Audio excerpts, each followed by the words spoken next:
السلام عليكم ورحمة الله وبركاته. أهلا وسهلا بكم في قناة أكاديمية عواد. النهاردة قفل المؤشر على 19670 نقطة بصعود 0.5%. قيمة التداول 2 مليار و50 مليون. عدد الأسهم 216 سهم بصعود 115 وهبوط 80 سهم. ترتيب الأسهم من حيث قيم التداول: أول سهم بلتون 327 مليون، بعد كده بالم هيلز 161 مليون، بعد كده طلعت مصطفى 121 مليون، بعد كده مصر الجديدة 67 مليون، بعد كده هرمس 50 مليون. ترتيب القطاعات من حيث الحصة السوقية: أول قطاع العقارات 25%، بعد كده الخدمات المالية 22%، بعد كده التشييد ومواد البناء 8%، بعد كده قطاع الكيماويات 7.5%، بعد كده قطاع الأغذية والمشروبات 7%. النهاردة المؤسسات المصرية والعربية والأجانب الأفراد كانوا شراء، والأفراد المصريين والأفراد العرب والأجانب المؤسسات كانوا بيع. حابب أتكلم النهاردة عن الفرص اللي موجودة في السوق حاليا. بالرغم إن السوق بيحقق كل يوم قمم تاريخية، يعني في بعض الأسهم لم يدخلها سيولة كبيرة تؤهلها إنها ترتفع مثلا على الأقل 2% أو 3%.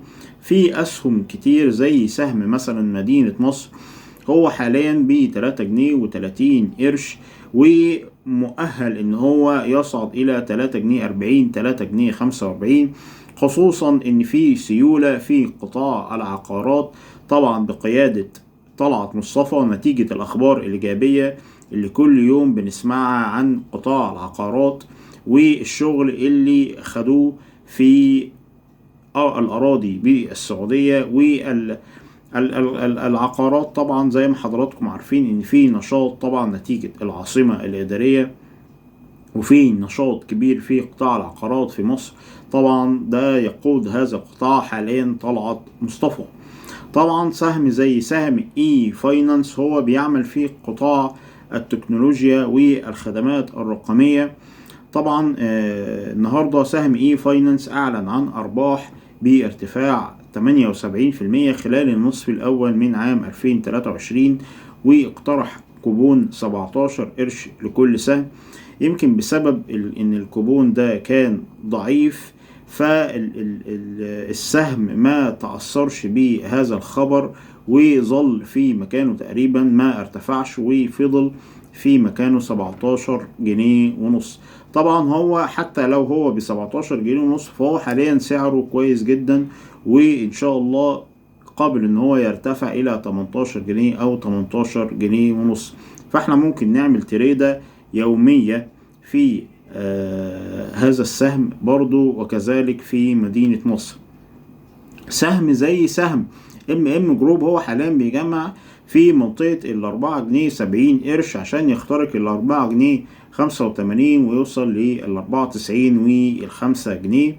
سهم زي سهم جوينة حاليا برضو بيجمع في منطقة 14 جنيه 14 جنيه ونص عشان يوصل 16 جنيه 17 جنيه.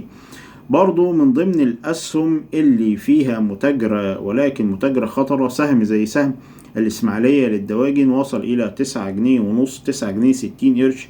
أنا برضو بوصي الناس إنها ممكن تاخد متاجرة أو تريدة يومية، ولكن تريدة خطرة. ممكن حضراتكم تاخدوا تريدة من 9 جنيه ونص إلى 10 جنيه أو أكتر من 10 جنيه. السهم ده سهم يعتبر من المضاربات، ولكن ممكن نشتغل فيه تريدات يومية، ولكن نقطة وقف الخسارة بالنسبة للسهم ده هو 9 جنيه 40 قرش. بس دي كانت الأسهم اللي فيها فرص رغم إن السوق عالي، ولكن احنا بنتكلم على الفرص دي كمتاجرة وتريدات يومية فقط.